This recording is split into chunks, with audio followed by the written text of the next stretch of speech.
उस व्यक्ति के जीवन का कोई मतलब नहीं जिसने जन्म लिया और अपना पेट भर के दुनिया से चला गया। इतना काम तो सूअर ने भिष्टा खा के कर लिया। अगर तुम भी अपना पेट भर के चले गए तो तुम्हारे जन्म में और सूअर के जन्म में कोई अंतर नहीं है। बांट कर खाना बंदगी, छुप कर खाना शर्मिंदगी। बांट कर खाना और बैकुंठ जाना। अगर भगवान ने तुम्हें दिया हो तो तुम भी देना।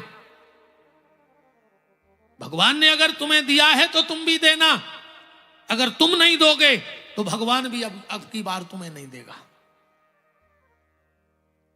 पंडित जी भोजन कराते हैं सबको, धीरे धीरे धीरे धीरे पंडित जी के यहां लाइन लगने लगी भोजन वालों की। अब पंडित जी कुछ नहीं कर पाते, दिन भर भोजन कराते।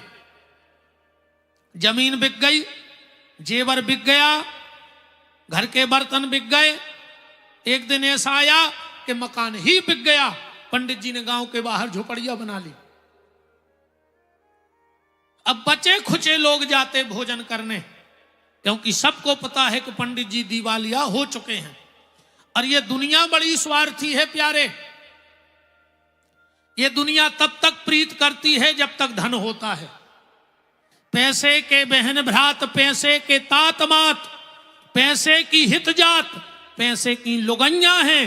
पैसे से मंदिर मस्जिद तैयार होत, पैसे बिन यार को बात ना पुछैया है। कहते हैं तुलसीदास, पैसा तुम राखो पास, पैसे बिन मुर्दे ने लकड़ी नहीं पाई है। इस दुनिया की हालत ऐसी है जैसे सुबह गन्ने का ठेला लगाने वाला घर से जब बाजार जाता है तो उस गन्ने पर गीला कपड़ा डालता है, अगरबत्ती लगाता है, उसके पैर पड़ता है। और वही जब बाजार जाता है तो गन्ना चखरी में डाल देता है, रस निकाल के बेच देता है और गन्ने का चांचरा वहीं बाजार में छोड़ के चला आता है। फिर पलट के नहीं देखता है कि वो पड़ा कहां है। ऐसे ही इस संसार की हालत है। अगर तुम्हारे पास पैसा है तो 1000 तुम्हारे यार मित्र खड़े हैं। हाँ,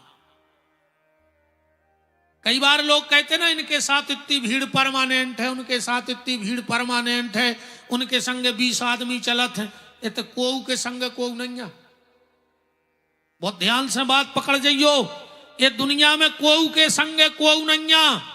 तो जब भीड़ काय की आए, बोले जब भीड़ समय की आए, अब उनको समय अच्छो चल रहा है, सो 20 आदमी आगे पीछे हैं। जो अंदर खराब समय आ है तो घर के संग नहीं दे, फिर बाहर के देगा। समय अच्छा चल रहा है इसलिए भीड़ है। और आज की कथा में एक बात और, जब कभी तुम्हें ऐसा लगने लगे कि हमारा समय खराब है तो ज्यादा दुखी न हुइयो, सिर्फ एक काम करियो। जब ऐसा लगन लगे कि यार हमारा समय खराब है, जहां हाथ डाल रहे उतना ही नुकसान है, तो घबराना नहीं, सिर्फ एक काम करना, उससे जुड़ जाना जिसका समय अच्छा चल रहा हो। तुम्हारा समय अपने आप अच्छा हो जाएगा।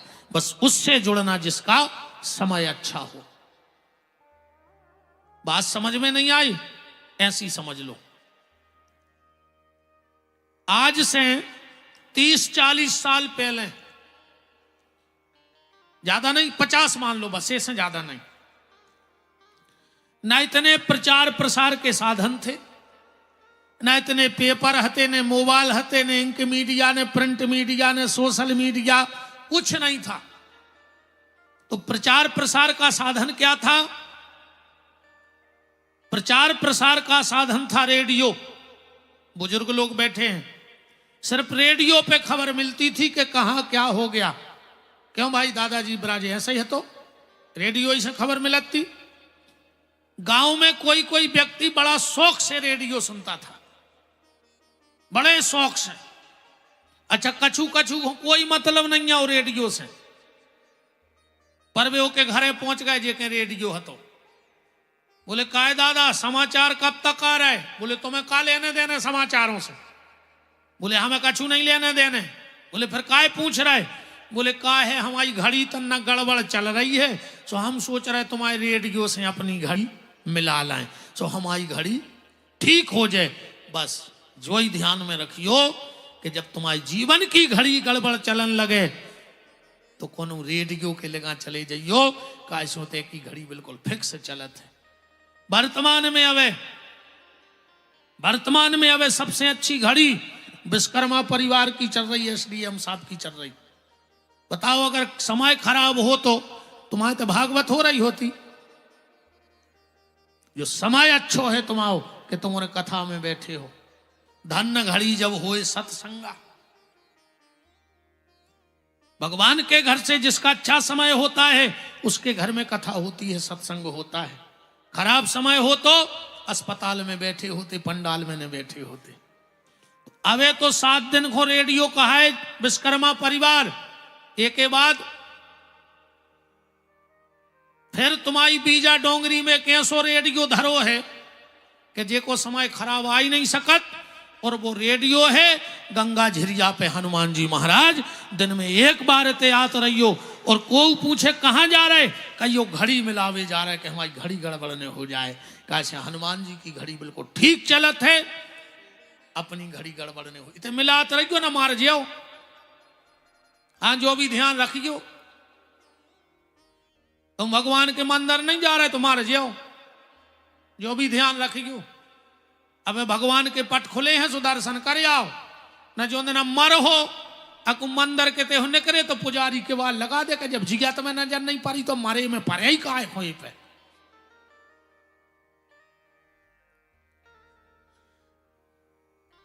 पंडित जी के घर में धीरे धीरे सबने जाना छोड़ दिया। बचे खुचे लोग आते, पंडित जी कर्जा कर करके भंडारों चला रहे। एक दिन की बात, पंडित जी पत्नी से बोले कि देवी हमारे ऊपर कुछ कर्ज हो गया है, हम जा रहे हैं परदेश धन कमाने, हम जा रहे हैं परदेश धन कमाने। एक तो अपने घर में कोई आएगा नहीं, सबको पता कि अपन बर्बाद हो गए, और अगर कोई भोजन करने आ जाए तो तुझे चाहे अपने प्राण देने पड़े पर दरवाजे से भूखा न चला जाए। इतनी कह के पंडित जी तो चले गए। 7 दिन हो गए साहब, ब्राह्मणी के घर में चूल्हा नहीं जला। सुबह उठती है, खुद भूखी है, स्नान करती है और घर के दरवाजे से लिए बैठ जाती है कि मेरे घर में कोई भोजन करने आएगा, क्योंकि पति कह गए। और खुद 7 दिन की भूखी है। 7वें दिन ब्राह्मणी ने क्या देखा, एक बड़ा तपस्वी तेजस्वी महात्मा जिसकी लंबी लंबी जटाएं जमीन को झाड़ते हुए चली आ रही।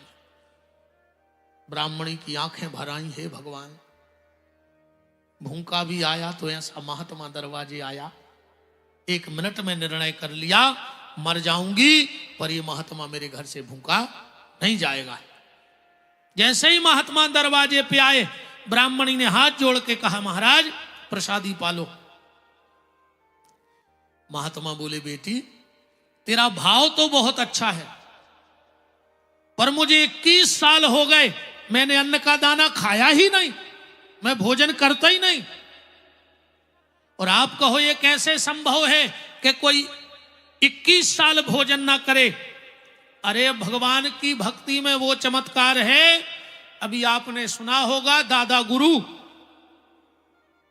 सोशल मीडिया फेसबुक पे सबने दर्शन किए होंगे। 12 साल से नर्मदा जल पी के रह रहे थे, सिर्फ नर्मदा जल पीते थे, और अभी परिक्रमा को गए नर्मदा जल जी की तो पानी भी छोड़ दिया। आज 18 दिन हो गए, न पानी पिया है न भोजन किया है, और उनके साथ कोई चल नहीं पा रहा, दौड़ लगाए हैं वे। ये भगवान के भजन की ताकत है प्यारे। बोलो दादा गुरु भगवान की जय। ब्राह्मणी बोली, महाराज आप भोजन नहीं करते तो फलाहार तो करते होंगे। महात्मा बोले, बेटी 18 साल तक फलाहार किया, 3 साल से फलाहार भी छोड़ दिया। ब्राह्मणी बोली, महाराज ना भोजन करते हो ना फलाहार करते हो, तो इस जीवन को चलाते कैसे हो? महात्मा बोले बेटी एकादशी के एकादशी काली गाय का 1.25 लीटर दूध पीता हूं और उसी में जीवन को चला रहा हूं। ब्राह्मणी को लगा 1 मिनट, महाराज आज तो एकादशी है। बोले हाँ। तुमने कहीं काली गाय का दूध पिया? महात्मा बोले नहीं। तेरे घर में मिल जाएगा? हाँ बिल्कुल मिल जाएगा, आप बैठो। झुपड़िया में गई, एक फटासा आसन ले आई, सामने बरगद का पेड़ था, उस पे बिछा दिया। थोड़ी देर में एक फूटे से बर्तन में काली गाय का 1.25 लीटर दूध लेके आ गई। महात्मा से कहा महाराज ले आई, हम ले आए काली गैया का दूध, से पी लो। और जैसे ही महात्मा ने भोग लगाया, वो बर्तन उठाया, ब्राह्मणी की आंखों में तर आंसू बहने लगे। महात्मा ने वो दूध का बर्तन रखा और कहा बेटी तू रो रही है? ब्राह्मणी बोली नहीं महाराज, ये तो प्रेम के आंसू हैं कि आज एक संत मेरे घर में प्रसादी पा रहा है। महात्मा बोले बेटा हम बूढ़े हो गए, इतना तो हमें जीवन को अनुभव है कि जे प्रेम के आंसू आए के दुख के, ये प्रेम के आंसू नहीं है, तेरे अंदर कोई कष्ट भरा पड़ा है। और अगर तू नहीं बताएगी तो मुझे तेरा ये प्रसाद स्वीकार नहीं, मैं चला। और जैसे ही महात्मा उठे, ब्राह्मणी चरणों में गिर पड़ी। तो सुनो महाराज, फिर मेरा एक बेटा है जिसकी उम्र है 11 साल 56 दिन। 7 दिन हो गए महाराज, ना मैंने और ना मेरे बेटे ने अन्न का दाना नहीं खाया। रात में मेरा बेटा मुझसे रोटी मांग रहा था कि मां मुझे रोटी दे दे, पर घर में कुछ नहीं है महाराज।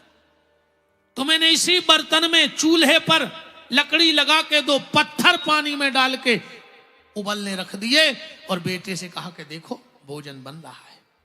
मेरा 6 दिन का भूखा बेटा था, उस बर्तन को देखते देखते बेहोश हो गया। पर जब आपने मेरे घर में काली गाय का दूध पीने का निर्णय लिया, मैं झुपड़िया में गई, मैंने 11 साल 56 दिन का बेहोश बेटा गोदी में उठाया। अब बाजार में जाकर मैंने टेर लगा दी कि जो भी मुझे काली गाय का 1.25 लीटर दूध दे देगा उसे मैं अपना बेटा बेच दूंगी।